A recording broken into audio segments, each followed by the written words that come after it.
Lucas capítulo de número 15, versículo de número 8, 9 e 10. É um texto bem pequeno. Deus repousou essa mensagem no meu coração e eu quero falar um pouco sobre isso. Lucas capítulo 15, versículo de número 8, versículo 9 e versículo de número 10. Quem encontrou, diga eu achei. Quem não encontrou, diga discipulado. Todo mundo encontrou, né?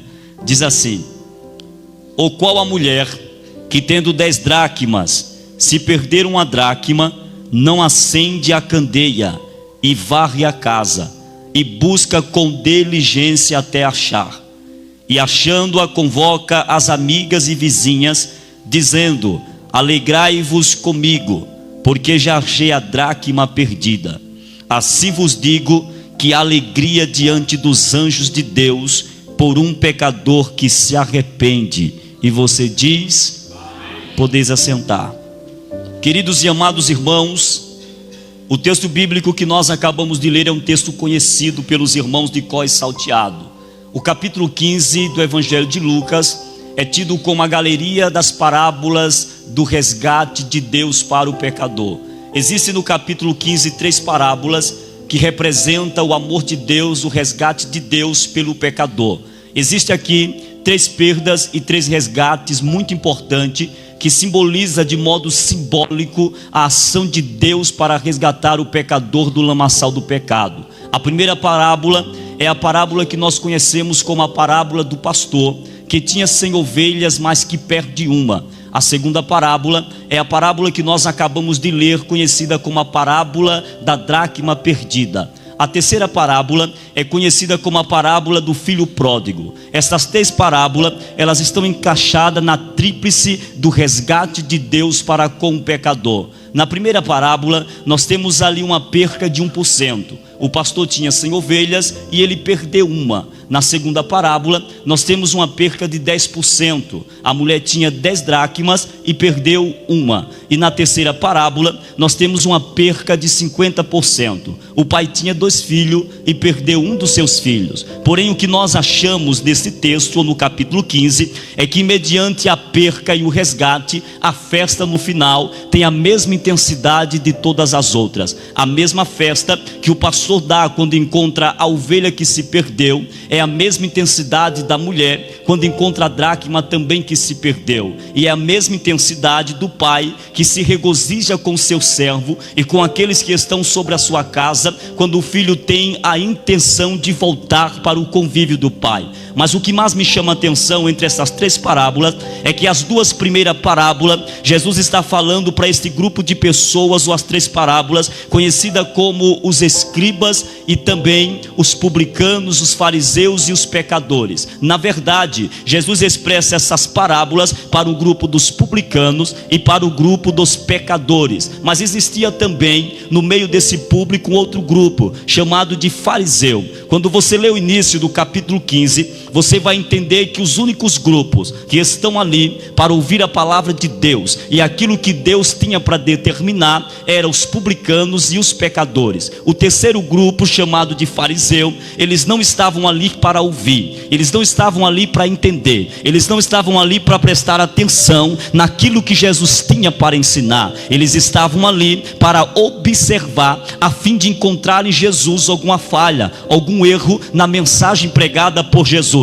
Coisa grande e difícil eles estavam querendo, porque é muito fácil você encontrar um erro na minha mensagem, é muito fácil você encontrar um erro na mensagem do pastor Roberto, é muito fácil você encontrar um erro na mensagem do Eric. Difícil é você encontrar um erro na mensagem de Jesus. Dificilmente você encontrará um erro na mensagem que Jesus pregava. E este grupo de fariseu, eles estavam ali para observar, criticar e tentar induzir outras pessoas a não seguir Jesus. Mas o que mais me chama a atenção é que a Bíblia é muito direta e muito taxativa de dizer que Jesus estava ali falando para os publicanos e para os pecadores. Quem eram os publicanos? Os publicanos eram um grupo de pessoas, judeus, que trabalhava em prol do governo de Roma. Por exemplo, eles cobravam o imposto dos judeus e levavam para Roma. Alguns publicanos publicanos serviram a Jesus? Entre esses, nós temos o primeiro evangelista, que tem o seu livro no primeiro evangelho do Novo Testamento, Mateus. Mateus era um cobrador de imposto. Mateus estava enquadrado nesse grupo de publicano. Nós temos também outro homem, em Lucas no capítulo 19, chamado de Zaqueu. Jesus também fez questão de chamar Zaqueu. E quando chegamos no capítulo 19, nos últimos versos entre o encontro de Jesus e Zaqueu,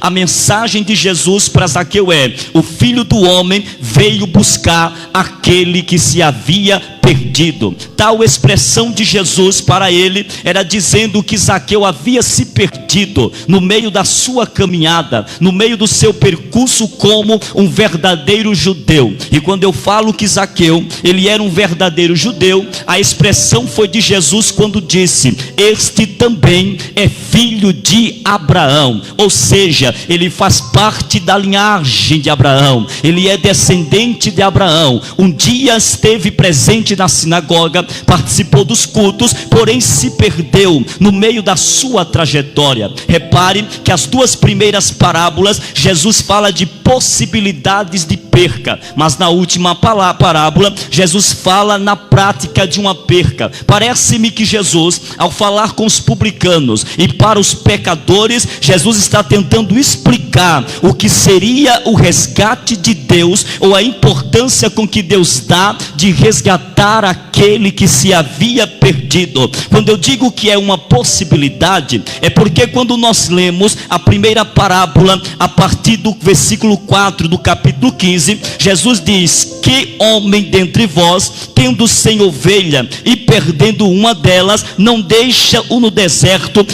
as 99 e vai após buscar a que se perdeu? Repare que Jesus diz: que homem dentre vós tendo. Aqui ele está dizendo de uma possibilidade de um homem que tem 100 ovelhas, mas que ele pode perder uma, ele pode correr o risco de perder uma. Na segunda parábola, Jesus fala também de possibilidade. Ele diz: qual mulher que tendo 10 dracmas, se perder uma, ela vai em busca da que se perdeu. A expressão se perder, ele está dizendo há uma possibilidade dela perder a dracma. Ele não está falando de uma certeza, ele não está falando o que aconteceu, ele está dizendo que há uma possibilidade tanto do pastor perder uma ovelha, quanto da dracma que se perdeu. Repare, entenda que na terceira parábola ele não diz possibilidade, ele diz: um certo homem tinha 2 filhos, e o mais moço deles disse ao pai: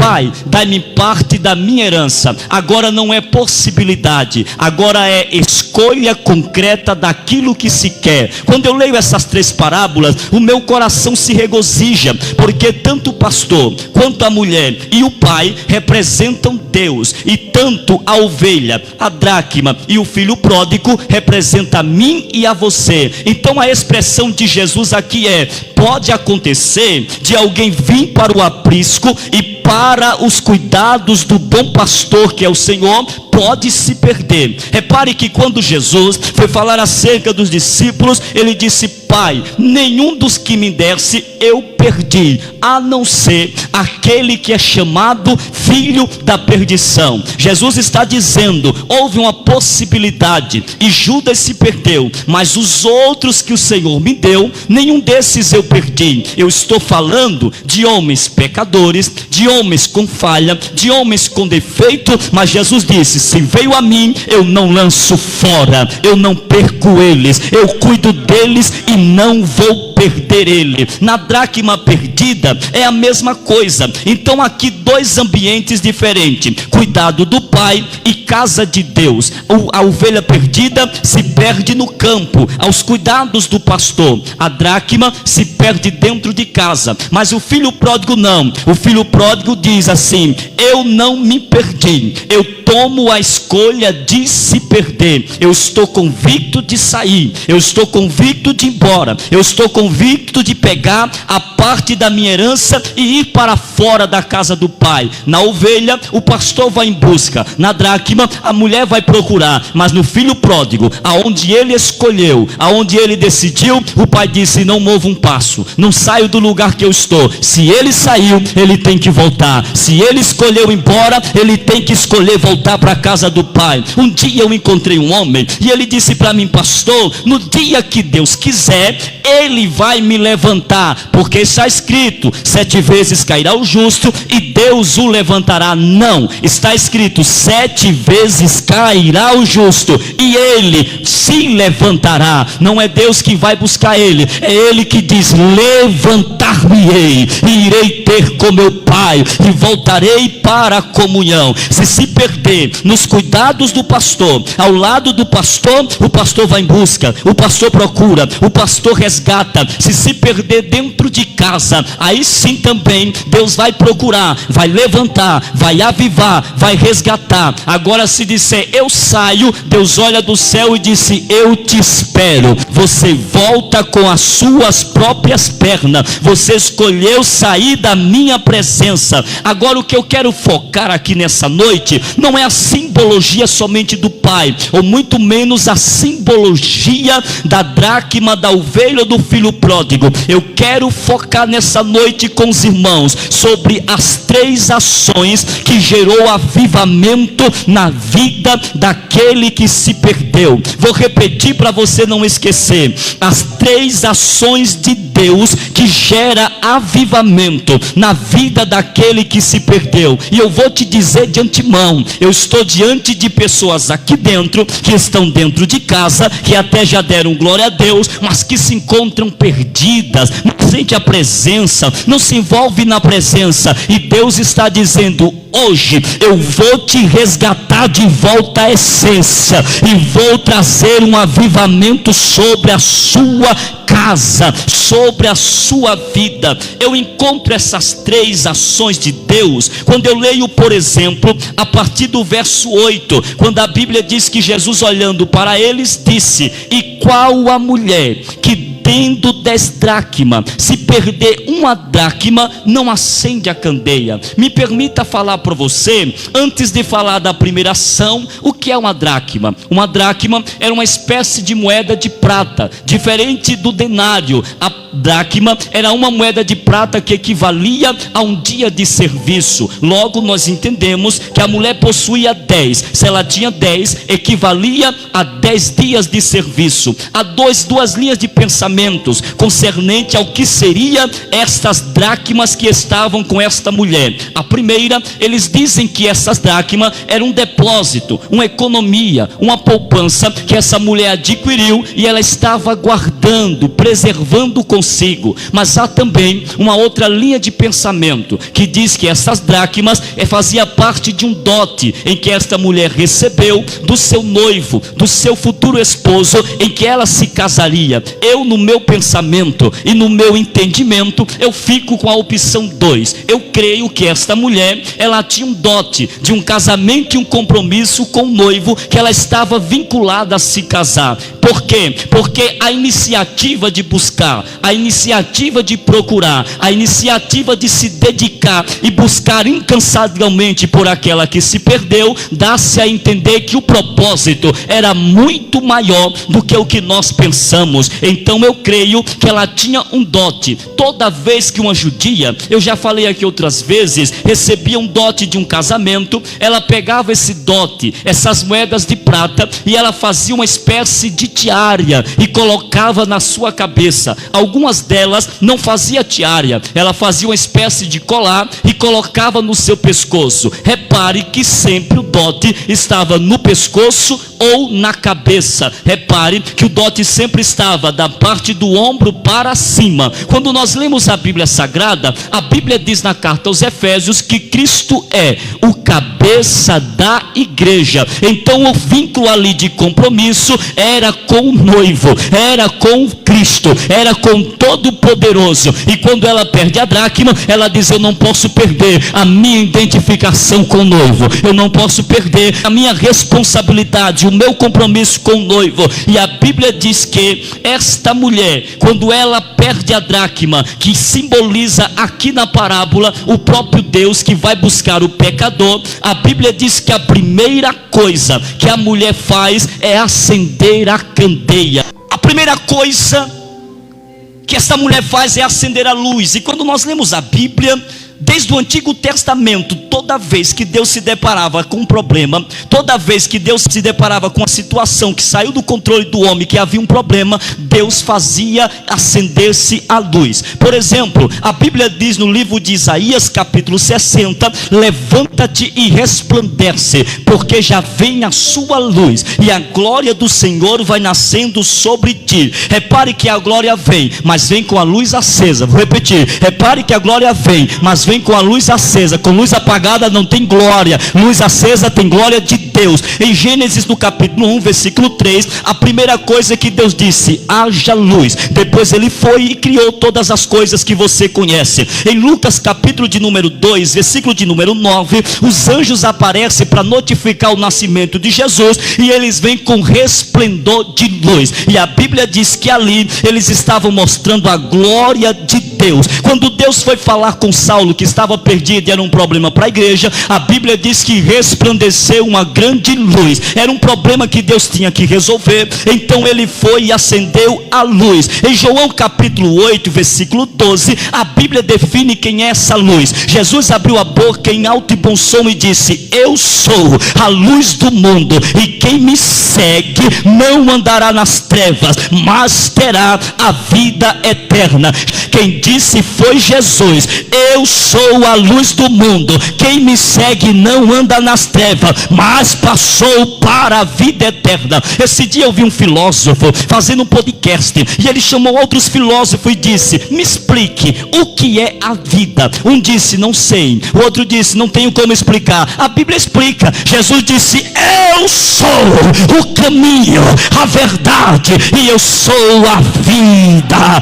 Deus enviou Jesus como luz para resgatar o pecador. A Bíblia também nos diz, querido, o próprio Jesus é a luz do mundo. Está escrito na Bíblia: mas se andarmos na luz, como na luz ele está. Vou repetir para eles não esquecer: mas se andarmos na luz, como na luz ele está, temos comunhão uns com os outros, e o sangue de Jesus Cristo nos purifica de todo pecado.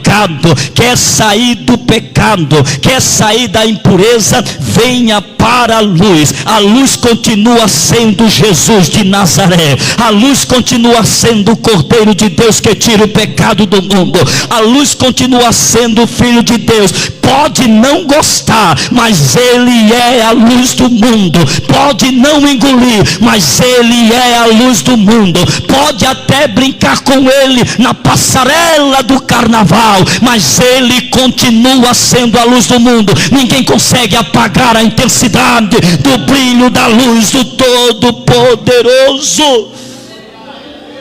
A única coisa que a Bíblia diz que purifica o pecado é o sangue de Jesus. Pode ir em todas as farmácias do mundo e dizer: eu quero um remédio para purificar pecado, eu quero um remédio para purificar a dor da minha alma. Pode procurar água benta, água ungida, água consagrada e dizer: eu quero para purificar o meu pecado. Pode se batizar depois de morto para purificar pecado, não tem jeito. O caminho para purificar pecado é o sangue de Jesus Cristo.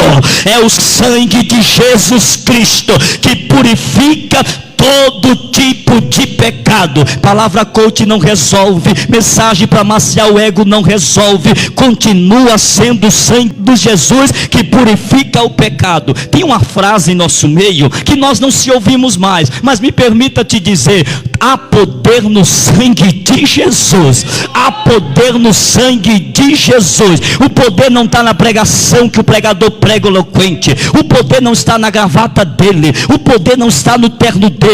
O poder não está na fama dele. O poder não está na quantidade de seguidores que ele tem na internet. O poder está no sangue e no nome de Jesus Cristo. A primeira coisa que a mulher faz é acender a luz para resgatar o perdido. Se não vier para a luz, vai continuar perdido. Se não vier para a luz, vai continuar com sentimento de culpa. Se não vier para... Ai, meu Deus do céu, estou sentindo Deus aqui. Se não vier para a luz, vai continuar escravo do pecado. Se não vier para a luz, pode correr o risco de ir para o inferno. Mas se você vier para a luz, Jesus disse: venha para a luz, porque na luz eu estou, e o meu sangue te purifica de todo tipo de pecado. Segunda ação desta mulher, a Bíblia diz que ela varre a casa para encontrar o perdido. Repare que primeiro ela acende a luz, segundo ela varre a casa. Se tinha alguém que não gostava de sujeira e ainda não gosta, se chama Jesus. Quem gosta de sujeira é o diabo, mas Jesus não. Jesus gosta de limpeza. Em Mateus capítulo 3, versículo 13, a mensagem de João, oh, que pregação linda, era quando ele abria a boca e dizia: raça de víboras, quem te ensinou a fugir da ira vindoura? Aí lá no versículo 13 ele disse: ele tem na sua mão a pá e limpará a sua eira. João estava ali dizendo: vem um aí que é maior do que eu. Vocês estão preocupados com a minha mensagem? Do tipo, se arrependa, deixa o pecado, deixa a iniquidade. O que vem aí é mais poderoso do que eu. Eu prego, mas ele limpa. Eu prego, ele varre. Eu prego, ele purifica. Eu prego, ele liberta. Eu prego, ele levanta. Eu prego, ele restaura. Eu prego, ele batiza. Eu prego, ele leva para o céu.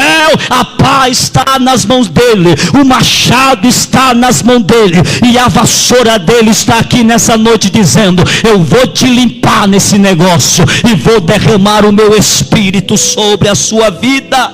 Em Marcos capítulo de número 5, Jairo vai se encontrar com Jesus, e quando Jesus chega na casa de Jairo, ele encontra a casa suja, tinha um monte de carpideiras na porta, fingindo um choro que não tinha, dizendo: Jairo, nós estamos sentindo a sua dor. Aí lá vem Jesus com a vassoura, ele chega na porta da casa e diz: vão embora, bando de hipócritas, vocês não estão chorando sentindo a dor de Jairo, vão embora. Só vai entrar na casa Pedro, Tiago e João, só vai entrar na casa quem eu quero, só vai entrar e desfrutar do milagre quem eu quero. Jesus varreu a casa de Jairo para encontrar e ressuscitar a menina. Em Marcos capítulo 8, versículo 23, Jesus tira o cego da cidade de Betsaida, uma cidade totalmente suja pela incredulidade. Ninguém cria em milagre, ninguém cria em dons espirituais, ninguém cria na providência de Deus. Aí Jesus pega, encontra o cego e diz: vou varrer você daqui. Tira ele de dentro da aldeia, leva para fora da aldeia e diz: agora veja. E o cego foi curado, mas primeiro ele tirou ele da sujeira da incredulidade. Em Marcos capítulo 13, versículo 15, ele chega no templo, e na porta do templo estavam comerciando, vendendo sacrifício, zombando da porta do templo. Aí Jesus vem em direção ao templo, pega um azorrá, expulsa todos que estão na porta, os fariseus, aqueles que estavam corrompendo o sacrifício, vira a mesa dos cambistas, e ele diz: a casa de meu pai não é casa de sujeira, a casa de meu pai é casa de oração, lugar de falar com Deus. Oh, irmão, sei que essa mensagem não arranca glória, não tem problema. Jesus chega no templo, limpou a porta, e qual foi o resultado? Quando ele tira a sujeira, o paralítico vai entrando, e ele vai mancando. O cego acha a porta do templo, o pecador acha a porta do templo, a prostituta acha a porta do templo, o drogado acha a porta do templo, porque Jesus tirou a sujeira que estava na porta do templo. Deus vai limpar muita coisa no templo. Deus vai passar a vassoura nessa nação. Deus vai tirar toda a sujeira e vai abrir caminho para a prostituta se converter, para o drogado se converter, para o paralítico voltar a andar, para o cego voltar a ver. Deus vai passar a vassoura dele para limpar o templo. Na cruz do Calvário, Oh, remandevaracé. Em João capítulo 1, versículo 12, Jesus estava na cruz do Calvário, mas João estava aos pés da cruz. Jesus estava pregado na cruz do Calvário. Ele começou a varrer lá em Mateus capítulo 2, quando nasceu, e agora ele está na cruz terminando a limpeza, pagando o preço pelo pecado do homem. E quando ele está na cruz, João está aos pés da cruz, olhando para o que ele fala, aquilo que ele estava falando na cruz. E de repente Jesus abre a boca e diz: está consumado, está feito. Ele me limpou, ele te limpou, ele pagou o preço pelo meu e o seu pecado, para que nós andássemos na luz. Jesus pagou o preço para que eu e você estejamos limpos. E nós estamos vivendo o tempo de Apocalipse. Quem é sujo, suje-se mais, mas quem é limpo, limpe-se mais. Procure a presença de Deus, busque a graça do Senhor, entre debaixo da misericórdia, porque brevemente a trombeta vai soar e nós estaremos com Ele na eternidade. E lá roupa suja não entra, lá tem que ter as vestes limpas pelo sangue do Cordeiro de Deus. A Bíblia diz em Efésios 1:5 que Ele nos predestinou para que nós fôssemos filhos por adoção em Jesus Cristo. A Bíblia diz que Ele nos deu poder, e poder aqui é autoridade, autoridade de ser filho. Para primeiro ser filho tem que estar limpo, para primeiro ser filho tem que estar purificado, para primeiro ser filho tem que estar perdoado. Aí tem autoridade de filho, anda como filho, fala como filho e vai entrar nas mansões celestiais como filho de Deus. Eu sei que essa mensagem não arranca a glória, não tem problema, mas vai arrancar uma ferida de dentro assim. Oh, rabaia serra. Oh, quando a gente era pequeno, lá no Nordeste, lá no sertão de Alagoas, nasciam os caroços, e a mãe ia tirar aqueles caroços, e ela dizia assim: vai doer, mas eu vou espremer esse negócio. E quando eu espremer esse negócio, é uma dor só, vai sair tudo para fora, mas você vai estar curado, você vai estar limpo, você vai estar purificado de uma vez só. A terceira coisa que a mulher faz é uma busca com diligência. E essa palavra diligência quer dizer uma busca com grande interesse, uma busca com grande cuidado, uma busca com grande zelo, uma busca com muita dedicação. Deus deu o melhor que Ele tinha por você. Deus ofereceu na cruz o melhor que Ele tinha por mim e por você. Ele não nos buscou de qualquer jeito, Ele não nos buscou com interesse pequeno, Ele não ofertou a coisa menor que Ele tinha. A Bíblia disse: Deus amou o mundo de tal maneira que deu o seu único filho para morrer na cruz do Calvário. Ele tinha ouro para pagar, Ele tinha prata para pagar, Ele tinha pedras preciosas para pagar, mas Ele disse: eu não vou comprar você com prata, eu não vou comprar você com ouro, eu não vou comprar você com pedras preciosas, eu vou te comprar com o sangue de Jesus, o sangue do meu filho. Jesus Cristo doou toda a gota de sangue que tinha no corpo. E a Bíblia diz que quando não tinha mais sangue, um soldado perfurou o lado dele com a lança e saiu água. Ele estava dizendo: eu não deixei reserva, eu investi todo o sangue por você, eu te busquei com muita diligência, eu paguei um alto preço pela sua vida, eu doei o meu sangue para te purificar. Valorize o sacrifício de Jesus Cristo na cruz do Calvário. Em Lucas 19, ele não desiste de Zaqueu, ele busca Zaqueu de modo diligentemente, ainda que os judeus rejeitaram, ainda que a sociedade rejeitaram. Escute aqui, moço, você que está ouvindo essa palavra pela internet, não importa a forma que você esteja, talvez você esteja em uma boca de fumo, olha mulher, talvez você esteja dentro de um prostíbulo, talvez você esteja desprezado pela sua família. Jesus está buscando por você, Jesus está procurando por você, Ele pagou um alto preço pela sua vida. Ele busca de modo com tanta dedicação, que a Bíblia diz que Ele faz questão de se encontrar com Pedro 3 vezes, para não perdê-lo. A Bíblia diz em João capítulo de número 1, versículo 42, que Jesus encontra Pedro através de André, e ali ele diz: a partir de hoje, o teu nome será Pedro. Pequeno fragmento de pedra, do grego Petros. Mas a Bíblia diz que em Lucas capítulo 5, Pedro ainda não seguiu Jesus como deveria, e ele vai pescar e tudo dá errado, porque quando Jesus quer resgatar para perto da sua presença, às vezes ele fecha todas as portas, para que você entenda que Ele não desiste de você. Talvez tudo esteja dando errado na sua vida, é Jesus dizendo: eu não abro mão de você. Talvez você tenha procurado sair e não tenha encontrado. Jesus está dizendo: olhe para o céu, eu sou a única saída que você precisa. Mas foi em João capítulo 21, versículo 17, que Jesus encontra Pedro pela terceira vez, depois de negar Jesus. Quando o galo cantou uma vez, e a Bíblia diz que ali Pedro nega Jesus 3 vezes, e Pedro diz assim: Jesus desistiu de mim, eu vou voltar a pescar, eu não quero mais saber de pregar, eu não quero mais saber desse negócio de andar curando enfermo, curar paralítico, sair por aí pregando o evangelho, eu vou voltar a pescar. Ele está machucado, ele está ferido. Só que a Bíblia diz que quando Pedro está pescando, Jesus está lá na beira da praia assando peixe na brasa, e ele diz: Pedro, eu não desisto de você. Eu paguei um alto preço pela sua vida, Pedro. Você me negou, mas eu não vou te deixar. Você pecou, mas eu não vou abrir mão de você. Você errou, mas a porta está aberta. Você falhou, mas o sangue continua vivo, perdoando o pecado. Ele chega para Pedro e disse: Pedro, tu me amas? E Pedro diz: te amo, Senhor.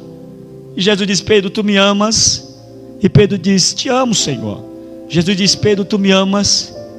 Aí Pedro coloca para fora e diz: tu sabes, Senhor, tu sabes que aqui dentro existe um homem pecador, tu sabes que aqui dentro existe um homem falho, aqui dentro existe um homem movido por emoção, tu sabes que aqui dentro existe um homem que às vezes está bem, outra hora está mal, Senhor, então tu sabes de tudo. A Jesus diz: é tudo o que eu queria, Pedro. Eu só queria que você reconhecesse que sem mim você não é nada. Eu só queria que você reconhecesse que você depende de mim. Eu só queria que você reconhecesse, Pedro, que é na minha força, no meu braço, no meu espírito, na minha unção, no meu poder. Pedro, apacenta minhas ovelhas. E eu acho lindo, porque cada vez que Jesus encontra com Pedro, ele muda a dimensão de autoridade com ele. Na primeira vez ele muda o Pedro, diz: tu és Simão, mas agora tu é Pedro. Na segunda vez, lá no barco, ele dá um ministério de vocação para Pedro, diz: agora você vai ser pescador de homem. Aí na terceira vez, ele dá um ministério para Pedro. Oh, coisa boa. Ele diz assim: Pedro, a partir de hoje, apacenta as minhas ovelhas. E a expressão de Jesus ali é propriedade peculiar. Você pastoreia, mas as ovelhas é minha.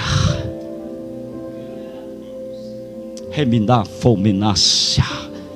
Quando nós entendemos isso, nós entendemos que temos compromisso com Ele, submissão a Ele, respeitamos as autoridades que Ele constituiu, mas não esquecemos que participamos do rebanho dEle, fomos comprados pelo sangue dEle, lavados e purificados por Ele, e seremos levados por Ele. E a Bíblia diz que Ele não desistiu de Pedro. Ezequiel capítulo 34, versículo 11, o profeta Ezequiel, usado por Deus, diz: porque assim diz o Senhor, eis que eu mesmo procurarei as minhas ovelhas e a buscarei. No versículo 16 do mesmo capítulo de Ezequiel 34, ele disse: a perdida eu buscarei, a desgarrada eu tomarei a trazer, a quebrada eu ligarei, a enferma eu fortalecerei e curarei, mas a gorda e a forte eu destruirei, apacento-a-lo-eis com juízo. Isso aqui Deus está dando a expressão de dependência dEle. Ele diz: a perdida eu buscarei, do tipo, está perdido, eu sou o caminho que você deve entrar. A desgarrada eu tornarei a trazer, do tipo, eu sou o teu resgate. A quebrada eu vou ligar de volta, e o sangue de Jesus ainda liga a comunhão com Deus. A enferma eu vou curar e fortalecer, porque eu sou o médico dos médicos. Agora ele diz: aquela que é gorda e forte, na expressão de dependência de si mesmo e não de Deus, daqueles que se encontram independentes, do tipo: eu posso, eu sei, eu faço, eu consigo sozinho, não preciso de ninguém, não preciso do rebanho, não preciso do pastor, não preciso de Deus, não preciso do Espírito Santo, eu não preciso de ninguém. Deus disse: eu a destruirei.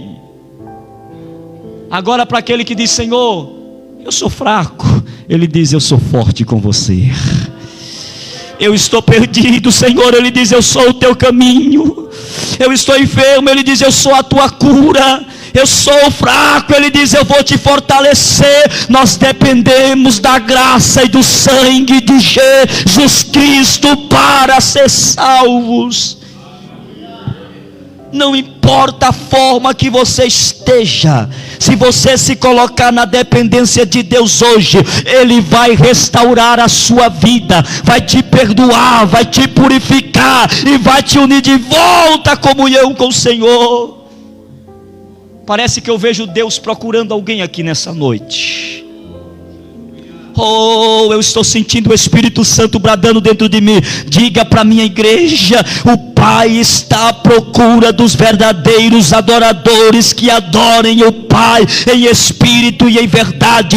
Deus está te procurando hoje, Deus está te procurando nesta noite. Não importa a forma que você esteja, onde você esteja, o olhar de Deus está te procurando. E a Bíblia diz que quando a mulher acha a dracma que se perdeu, existem no mínimo 3 coisas específicas aqui. A primeira é que a Bíblia diz que quando a mulher encontra a dracma, ou seja, quando Deus encontra o perdido, Ele chama, ou ela chama as suas vizinhas e as suas amigas. Falando de Deus, os seus vizinhos e os seus amigos. Quem são os vizinhos de Deus? Quem são os amigos de Deus? Ele olha para os anjos, ele diz assim: vem cá, anjos, prepara aí os instrumentos, porque nós vamos dar uma festa hoje aqui no céu. Eu encontrei o meu filho que estava perdido, e a dracma é alguém que se perdeu dentro de casa. É alguém que já não sente mais a presença como sentia. E existe 2 dimensões ali que expressa essa dracma como perdida. Primeiro, está na sujeira. Por isso a mulher tem que varrer. Nos tempos de Jesus, as casas eram as casas de pedra, e na construção eles deixavam uma brecha grande na casa, para que pudesse entrar o ar fresco e também a claridade do dia, porque eles não tinham energia elétrica como nós tínhamos. Se fosse naquele tempo, o Jonadab estava desempregado, não tinha Celesc, tinha que produzir azeite para vender. Eles colocavam uma lamparina, e a primeira coisa que a mulher diz: eu vou tirar a sujeira para encontrar a dracma, porque a dracma perdida está na sujeira. Segundo, a mulher diz: acende a luz, porque ele está em uma dimensão escura. E a Bíblia define alguém que está na escuridão como alguém que não se rendeu e confessou a sua culpa e os seus pecados diante de Deus. Eu li aqui nessa noite: se vós andares na luz, como eu na luz estou, terás comunhão com os outros, e o sangue de Jesus te purifica de todo pecado. Eu sei que essa mensagem não é para arrancar glória, é para refletir. E a Bíblia diz que Ele convida os anjos para dar uma festa. Ele convoca os anjos para festejar. E Ele diz: e assim eu vos digo, que a alegria diante de Deus e dos anjos, por um pecador que se arrepende. Querido, isso aqui é tão incrível, porque para uma ovelha que se perdeu, o pai deu uma grande festa e ela voltou para casa. Para a dracma que foi achada, a mulher também deu uma grande festa. Para o filho pródigo, o pai também deu uma grande festa. E se você for olhar, a intensidade da festa é a mesma, independente do tamanho da perca. Porque diante de Deus não importa se é pastor, obreiro, membro, congregado, visitante, assembleiano, não sei os outros nomes, eu só conheço que é assembleia, assembleiano, batista, não importa. Diante de Deus, perca é perca, resgate é resgate, festa é festa, e sangue é um só, o sangue de Jesus Cristo. A intensidade da festa é a mesma, porque a Bíblia diz que uma alma vale mais que o mundo inteiro. Você é precioso para Jesus Cristo. Segundo, depois que ele volta para casa, era normal na cultura judaica, diante dessa festa, ter uma identificação, que aquele que estava perdido voltou. Para o filho pródigo, o pai chamou e mandou colocar sandália nos pés, colocar uma túnica nova, um anel no dedo e fazer uma festa. Para nós que hoje aceitamos Jesus e nos arrependemos do nosso pecado, escrito em Efésios capítulo 1, versículo número 13, nós somos marcados com o Espírito Santo, que é o Espírito da promessa. Terceiro, nós recebemos revestimento de poder, que é o Espírito Santo nos revestindo para atuar na obra de Deus. Eu vim aqui nessa noite para te dizer, o Pai está te procurando. Parece que eu vejo a vassoura de Jeová aqui. Parece que eu vejo Jesus acendendo a luz, dizendo: é isso mesmo, meu filho, de dentro para fora, eu quero fazer algo grande nesse lugar, na vida dos meus filhos. Aquele que há de vir virá e não tardará. Ele está às portas para buscar a igreja. Não é tempo de pedir chave de carro, não é tempo de pedir promoção no emprego, é tempo de pedir: Jesus, purifica-me, santifica-me, limpa minhas vestes, eu quero estar pronto quando a trombeta soar. Nós precisamos enxergar aqueles que estão do nosso lado perdidos. Pessoas que estão cantando conosco, pregando conosco, participando do congresso conosco, trabalhando conosco, vivendo conosco. Maravilha, glória. Parar e sentar com ele e dizer: você está bem? Está acontecendo alguma coisa? E dizer para ele: fala comigo, desabafa comigo, nós vamos orar junto, eu vou orar por você, Jesus vai te perdoar, vai reatar aliança com você. Me permita te dizer, mas eu vim aqui nessa noite, debaixo do poder de Deus, com temor no meu coração e no meu espírito, porque eu sou dependente dessa graça e dessa misericórdia,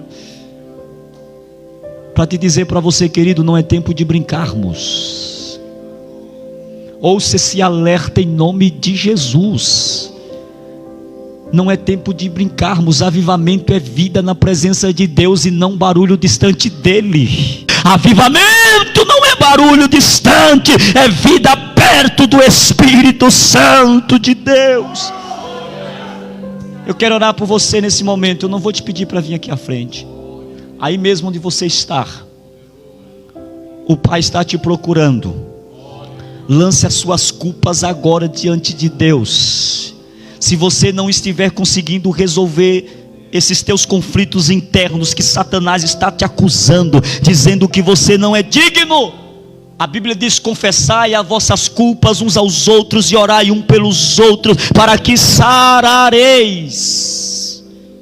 Porque o único que perdoa pecado é Jesus Cristo e mais ninguém. Mas se você não consegue sarar, procure alguém de Deus, se reconcilie, sare desta ferida, seja liberto, porque pecado confessado é vida perdoada diante de Deus.